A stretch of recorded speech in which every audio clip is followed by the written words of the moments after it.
cinta sudah melekat, kucing rasa coklat. Artinya apapun keadaan istri, kalau sudah kita menikah dan sudah saling cinta mencinta, maka kejelekannya itu tertutupi dengan cinta tadi itu. Begitu.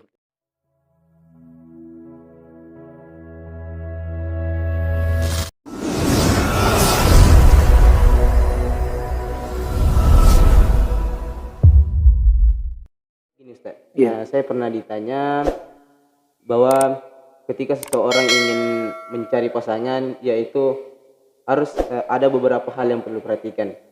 Iya, benar. Jadi salah satu yang pernah saya dengar yaitu kita harus memperhatikan urutan kelahiran. Iya, benar. Itu seperti anak bungsu, janganlah mencari dengan anak bungsu juga, iya, atau benar. anak sulung dengan anak sulung juga. Iya, Itu benar. bagaimana pandangan Ustaz? Iya, betul. Baik, mengenai masalah pernikahan, kita tahu bahwa setiap manusia yang diciptakan Allah Subhanahu wa taala tentu mempunyai pasangan hidup. Iya, dan sebaik-baik pasangan adalah yang tepat sama-sama yang punya wibawa atau punya skill. Oleh karena itu, jika kita merujuk kepada karakter seseorang, maka oleh karena itu karakter anak bungsu dengan karakter anak sulung jauh berbeda. Karena karakter anak bungsu itu identik dengan kemanjaan, kemudian anak sulung identik dengan ketegaran, kemandirian, dan lain sebagainya. Oleh karena itu yang paling tepat sekali ketika pasangan suami istri itu anak sulung atau anak pertama dengan anak bungsu. Baik itu perempuannya bungsu, laki-lakinya sulung, atau kemudian sebaliknya begitu. Nah itu kalau menurut artinya sisilah daripada kemampuan ataupun daripada karakter masing-masing. Karena begini, ketika karakter itu sama-sama, misalnya contoh katakanlah wanita itu ataupun calon istri itu keras, egois, sementara suami juga demikian keras dan egois, maka janganlah bermimpi kita untuk mencari rumah tangga yang sakinah mawaddah warahmah, tapi sebaliknya. Nah, kenapa? Karena tentu masing-masing pasangan ini akan mempertahankan egonya masing-masing. Oleh karena itu kita mencari pasangan itu hendaknya saling tutup menutupi masing-masing kekurangan, karena perlu kita ketahui bahwa setiap manusia itu punya kelebihan dan punya kekurangan. Oleh karena itu atas inilah dasarnya kita sebagai suami istri ataupun sebagai pasangan suami istri hendaknya saling tutup menutupi agar kebahagiaan rumah tangga itu akan sejahtera ataupun dapat kita raih. Begitu. Berarti kalau contohnya kalau anak pertama dengan anak pertama itu kan sama-sama keras. Iya, sama-sama keras. Jadi sehingga sangat sulit untuk mendapatkan keharmonisan dalam rumah tangga. Iya, benar sekali. Jadi kalau selain itu kan anak pertama, anak bungsu. Jadi kalau seperti anak kedua, anak nomor 3, nomor 4 itu bagaimana Ustaz? Oh iya, begini.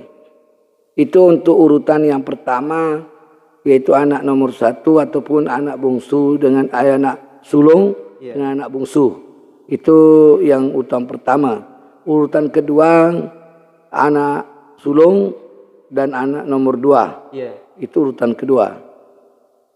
Kemudian urutan ketiga yaitu anak nomor 1 dengan nomor 3. Itu urutannya.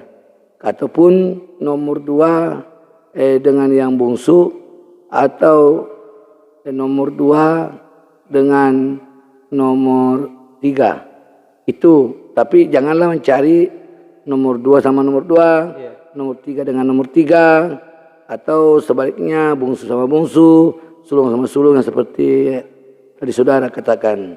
Jadi itu kalau dapat saya sarankan untuk menikahi sewanita, atau baik laki-laki perempuan menikahi pria, kemudian pria menikahi wanita, sebaiknya cari yang pertama Kalau Anda adalah anak yang pertama, maka usahakan mencari yang bungsu.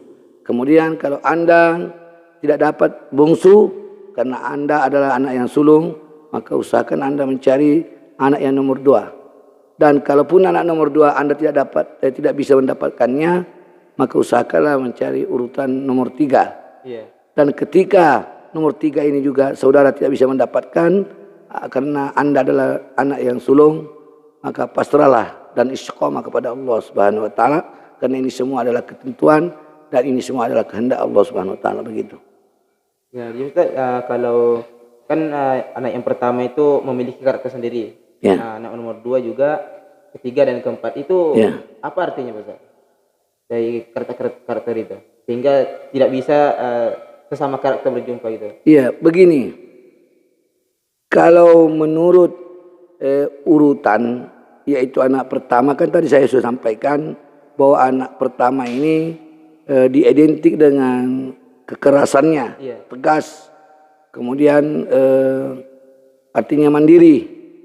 Sementara anak yang bungsu ini kan sama-sama kita maklumi bahwa diidentik dengan kelembutan, diidentik dengan kemanjaan, cengeng, kemudian tidak bisa mandiri, semua serba papi, serba mami dan lain sebagainya. Artinya banyak tergantung kepada orang lain.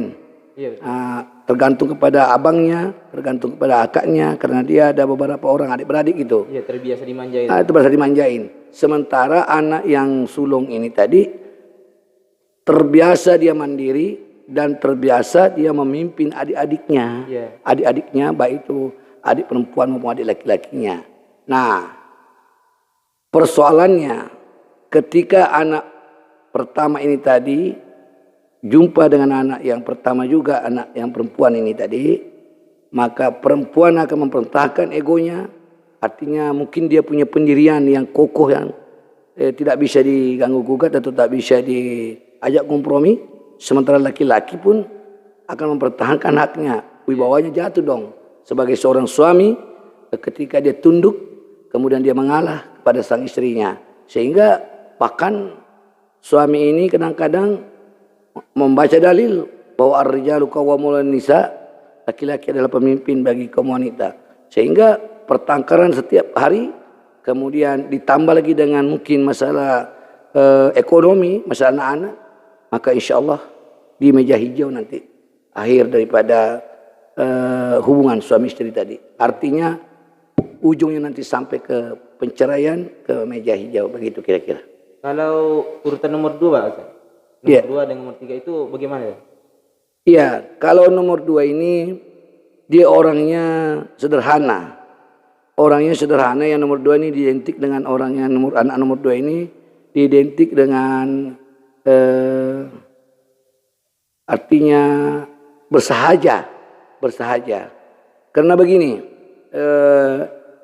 kali ini baiklah kami buka bahwa untuk urutan perempuan tadi ini, dasar daripada apa yang saya sampaikan, bahwa yang pertama bahwa manusia itu diciptakan oleh Allah Subhanahu wa taala dari asal usulnya dari Adam dan Hawa. Perlu kita ketahui bahwa manusia diciptakan oleh Allah terdiri daripada 4 unsur.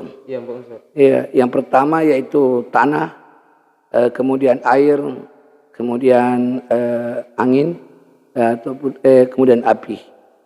Nah, sekiranya anak pertama ini tentu tadi saya bilang identik dengan kekerasan ataupun kemandirian dan sebagainya, karena dia adalah seorang tipe dia atau hakikatnya adalah tanah.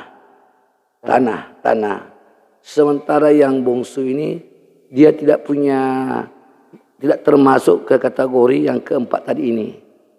Artinya ibaratkan bebas joker lah gitu, kira-kira joker. Nah, jadi untuk nomor 2 dengan nomor pertama kan tanah dengan air. Jadi anak yang kedua ini dia sejuk, kemudian juga dia bisa bersahabat ataupun orangnya akan bisa bisa artinya menggauli dan menguasai situasi yang ada di lingkungan dan bisa menyikapi seluruh permasalahan-permasalahan yang ada di dalam rumah tangganya. Nah, sementara yang nomor 3 ini kita sama-sama maklum dia seolah-olah macam musim-musiman begini.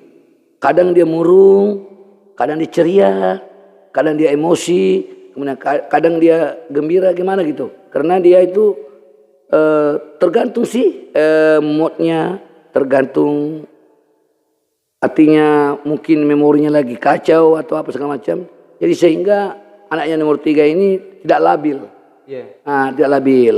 Sehingga anak nomor 3 ini ketika dia berhadapan dengan sama-sama anak nomor 3, ketika dia benturan punya permasalahan, karena yang perlu kita ketahui juga bahwa di dalam rumah tangga ini kan ada beberapa faktor yang menyebabkan pertengkaran, yang menyebabkan perselisihan, dan yang menyebabkan perceraian.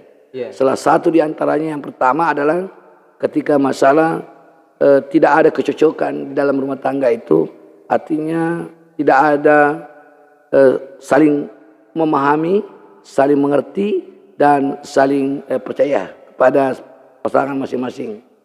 Nah, itu yang menjadi persoalan pertama sehingga adanya perceraian. Oh gitu. Iya. Berarti kalau yang seperti Ustaz sampaikan tadi, anak pertama itu kan identik dengan tanah. Iya, iya tanah benar. Jadi unsur tanah bertemu dengan anak nomor 2 yaitu air. Berarti saling cocok gitu. Insya Allah. Kemudian kalau yang nomor 3 yaitu angin. Berarti angin itu kalau kita perhatikan berarti mudah dipengaruhi. Iya, mudah dipengaruhi, dia tergantung mengikut arah aja. Iya. Berarti seperti pelin-pelan gitu ya. Iya benar. Ya.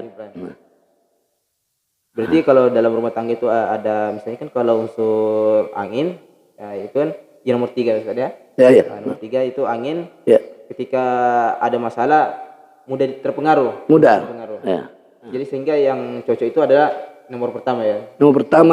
Nomor pertama dengan nomor 3 itu bisa, tapi itulah artinya jatuh ke urutan yang ketiga. Ya, karena urutan yang pertama tadi kan anak sulung dengan anak yang bungsu. Iya. Artinya tanah ketemu dengan joker, ketemu dengan yang serba kemana saja bisa dibawa. Ya. Yang kedua anak nomor pertama dengan anak yang kedua. Nah, kemudian yang tadi saudara bilang bahwa anak nomor 1 dengan anak nomor 3 itu pilihan yang terakhir. Iya, yang terakhir. Jadi bagaimana Ustaz kalau ada dalam adik-beradik itu lebih dari 6 atau 5 itu bagaimana Ustaz? Itu kan hanya kan yang Ustaz sampaikan tadi ada hanya 4 unsur. Benar. Ketika orang ataupun seorang pasangan melahirkan lebih daripada 4 orang, tentunya kita bertanya-tanya yang nomor urutan 5, urutan 6, urutan 7 bagaimana? Nah, hitungan urutan 1, 2, 3 dan 4 dan kembali lagi kalau ada 5, 6, 7 kembali lagi 1, 2, 3, 4. Berarti yang nomor 5 itu tanah, kemudian yang nomor 6 itu air, kemudian nomor 7 itu angin, kemudian yang nomor 8 itu adalah api. Nah, begitu terus menerus. Tetapi ketika dia anak itu bongsu, maka ketika anak itu cuma 3 adik-beradik, maka anak pertama dengan anak kedua dan yang ketiga ini tidak dikatakan anak yang ketiga karena dia sudah bongsu, tidak ada adiknya lagi. Begitu. Iya. Berarti berapapun kakak-kakaknya, ketika yang bungsu ini tidak masuk hitungan ya? Tidak masuk hitungan. Berarti dia termasuk spesial. Ya, spesial atau istimewa. Ya. Jadi kalau selain keharmonisan rumah tangga itu apalagi Ustaz yang mungkin barangkali ada sesuatu yang istimewa atau apa gitu anak pertama dengan bungsu ini ada apa sebenarnya itu? Begini, saya luruskan dulu dan saya akan jelaskan secara rinci supaya jangan kita salah paham ataupun salah menyikapi hal masalah pasangan ataupun mencari pasangan hidup.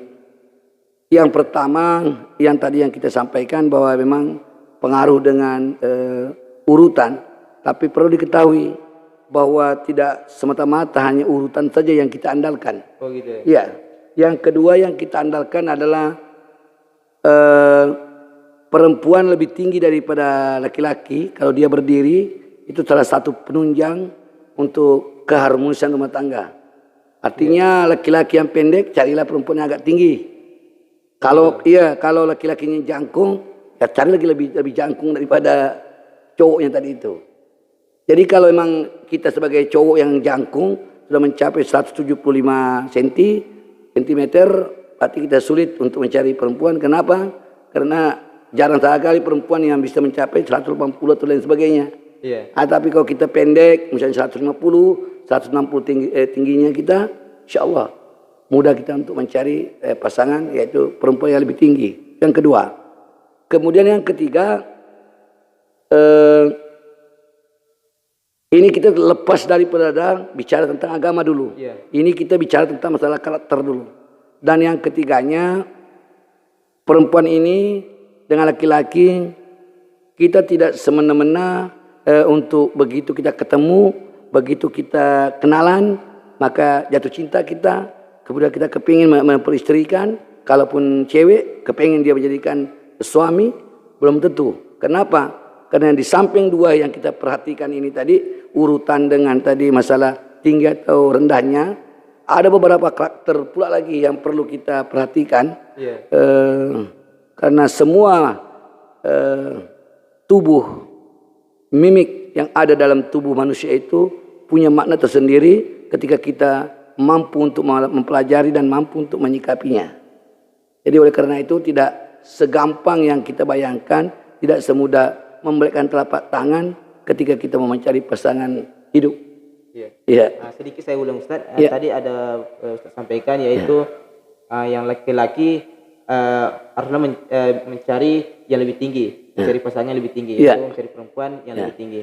Kan kalau kita lihat pada umumnya rata-rata orang perempuan mencari laki-laki yang lebih tinggi gitu. Iya. Atau laki-laki itu mencari pasangan perempuan yang lebih rendah daripada dia. Ya. Jadi ada apa sebenarnya yang Ustaz sampaikan? Tentu ada sesuatu yang menyebabkan Ustaz menyampaikan harusnya laki-laki itu mencari pasangan yang lebih tinggi daripada dia. Iya. Ini perlu juga digarisbawahi atau diklarifikasi bahwa yang dikatakan tinggi bukan kedudukan, bukan pangkat, tapi adalah tubuh. Postur tubuh. Ya. Kalau yang tadi saudara bilang bahwa cewek selalu mencari pasangan laki-laki yang lebih tinggi dari dia. Iya. Kepengen, kepada umumnya. Kepengen dia, karena itu tidak ada lain satu hal aja yang dalilnya atau dasarnya dia, bahwa ketika laki-laki itu tinggi daripada dia, maka kepuasan untuk hubungan suami istri maka terpenuhi dan gagah. Karena laki-laki yang lebih tinggi daripada perempuan diidentik dengan artinya keperkasaannya ketika dia di atas ranjang begitu kira-kira. Ya. Berarti yang Ustaz sampaikan tadi kan yang pertama itu urutan kelahiran, yang kedua yaitu postur tubuh, tinggi tubuh. Yang ketiga ada mimik-mimik yang perlu diperhatikan. Iya, perlu diperhatikan.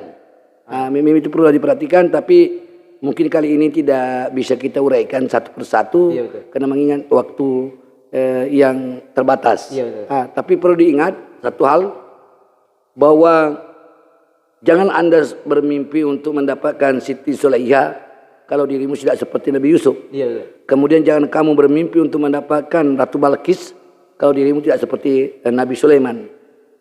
Dua ungkapan ini rasa-rasanya kita mungkin tak masuk akal, ataupun mungkin kita anggap semboyan atau anggap kita sebagai peribahasa saja. Makna daripada peribahasa ini adalah dalam Al-Quran maupun dalam hadis kita selalu jumpa, selalu kita baca bahwa perempuan yang soleha maka laki-laki yang soleh pasangannya. Artinya apa? Laki-laki yang baik maka insya Allah perempuan yang baik pula menjadi pasangannya. Jadi saudara jangan bermimpi untuk mendapatkan seorang istri yang mapan, istri yang punya keagamaan yang cukup, kemudian berwibawa, kemudian punya power, sementara Anda sendiri tidak punya power, itu jangan bermimpi di siang-siang bolong. Itu manjat hujan istilahnya, kalau istilah kerennya itu manjat hujan lah Anda kalau mau. Kalau kepingin mendapatkan seperti itu, sementara Anda tidak berusaha untuk memperbaiki diri. Begitu. Jadi kalau Anda kepingin wanita itu terpelajar, kemudian wanita itu berkarakter, wanita itu punya pengaruh, Anda terlebih dahulu harus memperbaiki diri, sehingga nanti pasangannya kagum melihat Anda. Begitu. Berarti harus mencari yang sepadan dengan dia. Iya. Tapi apakah yang orang-orang yang tidak sepadan itu tidak boleh memimpikan atau menginginkan pasangan yang lebih daripada dia, Tad? Oh, subhanallah. Setiap manusia tidak dibatasi keinginan dan kemauannya. Karena prinsipnya adalah manusia hanya bisa merencana, tapi Allah Subhanahu wa taala yang menentukannya. Artinya orang preman tidak dilarang dan tidak ada hukum mengenai dia, bahwa kalau dia mendambakan seorang wanita yang soleha, yang berjilbab, yang habis 30 juz dan lain sebagainya, tidak ada larangannya. Cuman logika berbicara. Ketika saudara masuk ke masjid hanya memakai celana kolor, dan saudara masuk ke WC lengkap dengan jas dengan dasinya, apa tidak lucu? Nah, tidak sepadan ya? Iya. Artinya tidak menempatkan posisinya. Kiranya songkok ini, kopiah ini diletak di kaki, kemudian sementara sepatu ditaruh ke kepala. Apa tidak diketawain orang? Bahwa ini apa, orang udah gila atau udah sinting atau udah stres atau gimana? Artinya apa? Ketika seorang preman ataupun seorang yang berandal menikahi seorang wanita yang muslimah, yang super power tentang masalah agama, maka jangan bermimpi untuk mendapatkan kebahagiaan. Karena istri ini tentu senantiasa memberikan nasihat kepada sang suami, dan sang istri pun punya keterbatasan karena dia tidak bisa berbuat apa-apa, karena dia adalah seorang istri. Dia seorang istri dan dia tidak bisa membantah perintah suaminya, karena selagi suami itu memerintahkan ke jalan yang benar, yang tidak bertentangan dengan agama syariat Islam, maka istri harus tunduk. Nah, ini menjadi persoalan. Nah, kalau laki-laki itu, kalau perempuan yang soleha, suami yang tidak. Sementara sebaliknya, ketika seorang istri preman, suami yang taat beribadah. Nah, suami akan berusaha untuk mengajar istrinya, untuk membimbingnya, untuk mengajar ngaji, mengajar apa segala macam. Ketika perempuan ini berkata, "Abang, dulu sebelum kita menikah, Bang, abang tahu sendiri kan bahwa adik tidak pernah belajar ngaji, tidak pernah sholat. Tapi justru abang juga yang tergila-gila dengan adik kan. Nanti kalau kita udah menikah baru abang yang ngajari dan sebagainya. Kalau adik nggak mau gimana? Kita mau marah, terlanjur udah mencintai dia. Kita tidak marah, gondok di hati. Maka percis lagu Zainuddin Maggie Z, kalau cinta sudah melekat, kucing rasa coklat. Artinya apapun keadaan istri, kalau sudah kita menikah dan sudah saling cinta mencinta, maka kejelekannya itu tertutupi dengan cinta tadi itu. Begitu kira-kira. Berarti kalau untuk mencari pasangan tidak boleh dipacari dulu, baru kita sesuaikan dengan karakter tadi. Oh, no, tak bisa. Berarti harus mencari karakter dulu. Baru kita mencintai gitu. Iya, artinya begini. Ketika kita berjumpa dengan seorang wanita, pertama kita harus pandang. Kita pandang, udah masuk kategori bahwa kita suka dengan dia. Karena mungkin wajahnya yang kita ambil umum dulu ya. Kita ambil umum, mungkin dia hidungnya mancung, bibirnya, alisnya seperti semut beriring, kemudian dagunya seperti bulan sabit, kemudian bodinya seperti gitar, kata orang tuh gitar gambus atau apalah namanya, gitar biola dan sebagainya. Kemudian tangannya, jari-jarinya, kemudian putih, mulus, tentu sudah kita tertarik.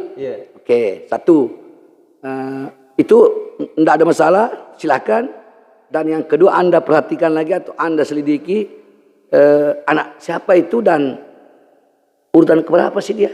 Iya, Ustaz. Ya, seandainya Anda telah menemukan bahwa dia adalah urutan yang sesuai yang saudara inginkan, maka Anda akan melangkah lebih jauh lagi, akan mendekati dia. Apakah dia tinggi daripada saudara? Soal postur. Ya, soal postur.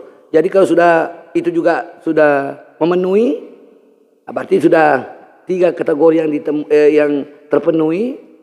Maka langkah yang terakhir Anda pelajari. Artinya pelajari sifat-sifatnya, kemudian pelajari yang tadi yang saya sampaikan yang tak dapat kami uraikan pada kali ini, yaitu ciri-cirinya. Karena ada wanita itu ketika mukanya lonjong, mukanya bulat, kemudian rambut panjang, rambut pendek, kemudian bibir tebal, bibir tipis, kemudian hidung mancung, hidung agak bungkuk, kemudian mata sipit dan lain sebagainya, mata blok dan lain sebagainya. Itu punya makna tersendiri. Kali ini saya mohon maaf, kali ini kita tidak bisa akan menguraikan satu persatu karena perlu pembahasan yang teliti. Makanya tadi Allah Subhanahu wa taala menciptakan manusia itu punya makna tersendiri. Ya, ada juga pula jidak yang jenong, jidak lebar, macam-macam. Itu semua kalau kita telusuri dengan baik, bertanya kita ataupun kita bertanya kepada orang yang ahlinya, maka insya Allah ada semua makna. Karena Allah menciptakan sesuatu makhluk ataupun sesuatu hal tidak pernah sia-sia. Berarti di balik ciri-ciri yang ada pada tubuh seseorang itu memiliki makna tersendiri. Iya, memiliki karakter maupun dan lain sebagainya. Benar sekali. Baiklah, kalau untuk pada pertemuan kali ini, inilah yang kita dapat dari Ustadz, yang mana tentang dalam mencari pasangan, yaitu ada beberapa hal yang perhatikan, yaitu urutan, poster tubuh, dan ciri-ciri yang ada di tubuhnya dan lain sebagainya. Ya. Barangkali ini saja yang dapat kita diskusikan, yang mana yang ciri-ciri yang selanjutnya itu akan kita sampaikan pada video selanjutnya. Terima kasih Ustaz. Ya, terutama.